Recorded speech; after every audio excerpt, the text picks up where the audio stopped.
23वां अंक कहानी Ratlam medical college की गतांक से आगे। विगत अंक में यह उल्लेख आया था कि विक्रम विश्वविद्यालय उज्जैन की आयोजित होने जा रही कार्य परिषद की बैठक में रतलाम में मेडिकल कॉलेज खोलने का विषय एजेंडा में सम्मिलित कर लिया गया है। कॉलेज खोलने की आशा की कड़ी में यह एक ठोस कदम था। मध्य प्रदेश में श्री बलराम जाखड़ राज्यपाल थे।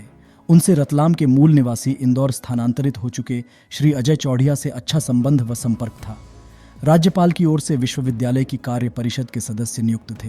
उन दिनों विक्रम विश्वविद्यालय उज्जैन के कुलपति के रिक्त पद पर नियुक्ति के लिए जद्दोजहद चल रही थी। कई नाम और विद्वान इसकी दौड़ में थे। ऐसे में जोड़ जुगाड़ कर डॉक्टर राम राजेश मिश्रा, जो कि पूर्ण रूप से इस पद के योग्य पात्र भी नहीं थे, वह कुलपति इस पद पर बन बैठे थे। पद हासिल कर कहा जाता है कि इस नियुक्ति में श्री अजय की भूमिका थी, जिसका उपकार उन्होंने विक्रम विश्वविद्यालय कार्य परिषद में रतलाम में जब मेडिकल कॉलेज खोलने का प्रस्ताव पारित करके चुकाया। और लगे हाथ इसके साथ श्रीमती टीबू देवी मेडिकल कॉलेज का नाम प्रस्ताव पारित कर उन्होंने अपनी नियुक्ति में श्री अजय द्वारा निभाई गई भूमिका का भार उतार दिया। यह समाचार 3-4 दिन बाद सुगबुगाहटों के बीच रतलाम पहुंचा, क्योंकि सब जानने को जिज्ञासु थे कि कार्य परिषद की बैठक में आखिर निर्णय क्या हुआ। तब अंदर खाने से खबर आई कि न केवल मेडिकल कॉलेज खोलने का प्रस्ताव पारित हो गया है, बल्कि भले ही कॉलेज का अभी कोई आता पता ना हो, परंतु नामकरण पहले ही कर दिया गया। अपुष्ट खबरों के साथ ये समाचार शहर में तेजी से फैला और सब तरफ रोष दिखाई दिया। इसकी शहर में बहुत तीखी प्रतिक्रिया यह हुई कि सबके मुंह से एक ही स्वर से आवाज निकली कि जिले के लिए प्रस्तावित मेडिकल कॉलेज योजना ने अपने शैशव काल में ही दम तोड़ दिया। कॉलेज स्थापित करने का निर्णय लेने तक तो ठीक था, किंतु टीबूबाई मेडिकल कॉलेज नाम रखने का प्रस्ताव पारित किया गया। इसके बारे में न दानदाताओं से चर्चा की गई, न ही जिला प्रशासन से कोई संपर्क किया गया। ऐसे में किसी व्यक्ति विशेष के नाम से मेडिकल कॉलेज खोलने का प्रस्ताव अन्य दानदाताओं को कैसे गवारा हो सकता था। ऐसी स्थिति में दानदाताओं ने मेडिकल कॉलेज खोलने के अपने प्रयासों से हाथ खींचना शुरू कर दिए। मेडिकल कॉलेज की महती योजना ने अपने गर्भकाल में ही दम तोड़ दिया। जिला कलेक्टर जी के श्रीवास्तव ने अपने कार्यकाल का पदभार ग्रहण लेने के बाद से मेडिकल कॉलेज खोलने के प्रयास शुरू कर दिए थे, जिसके लिए उन्होंने कई दानदाताओं से चर्चा कर करोड़ों रुपए मेडिकल कॉलेज में दान देने हेतु तैयार भी कर लिया था। मेडिकल कॉलेज योजना के लिए स्वामी बुद्धदेव जी महाराज ने भी आर्थिक सहयोग देने की घोषणा कर इसके बनने की संभावना को बल दिया था। इसी के साथ बोहरा समाज व अन्य समाजों के भी कई प्रतिष्ठित लोग मेडिकल कॉलेज खोलने के लिए आर्थिक सहयोग देने को आगे रहे थे। जिला प्रशासन ने शहर को मिलने वाली सौगात को अंतिम रूप देने के लिए विक्रम विश्वविद्यालय को अपने साथ जोड़ लिया था, तथा विक्रम विश्वविद्यालय के कुलपति डॉक्टर राम राजेश मिश्रा ने जिलाधीश से 2 बार बैठक कर चर्चा भी की थी। लेकिन विक्रम विश्वविद्यालय ने अपने उतावलेपन में एकदम आगे बढ़कर अपनी कार्य परिषद की बैठक में एक व्यक्ति विशेष के नाम का कॉलेज का नामकरण के लिए प्रस्ताव पारित कर डाला।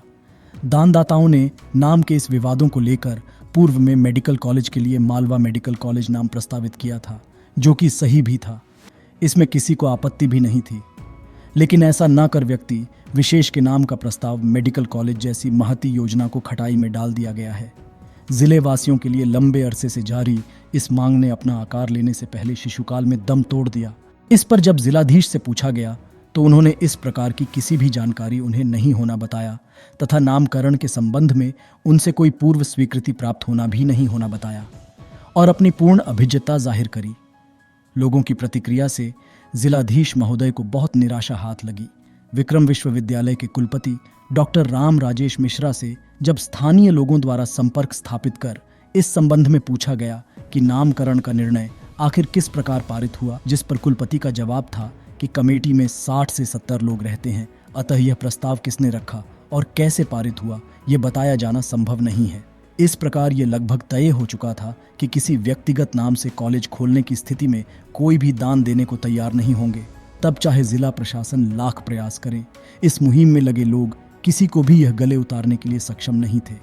फिर इस बिगड़े माहौल को रफा दफा करने और मौके की नज़ाकत को देखते हुए सामाजिक कार्यकर्ता अनिल झालानी, लेखक व साथ ही शब्बीर ढासन द्वारा औपचारिकता निभाते हुए मामले को संभालने की कोशिश की और एक विज्ञप्ति जारी कर विश्वविद्यालय द्वारा पारित प्रस्ताव मेडिकल कॉलेज खोलने के निर्णय पर संतोष जाहिर करते हुए कुलपति डॉक्टर राम राजेश मिश्र को धन्यवाद दिया।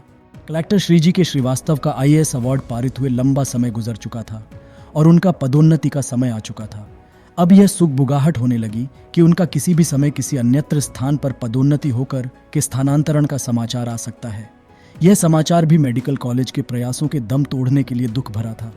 इस संबंध में दिनांक 28 दिसंबर 2004 के दिन उपग्रह में श्री विष्णु बैरागी ने एक समाचार भी प्रकाशित किया कि जिस शब्द का सर्वाधिक जिलाधीश द्वारा रतलाम आने के बाद उल्लेख किया गया वह है मेडिकल कॉलेज।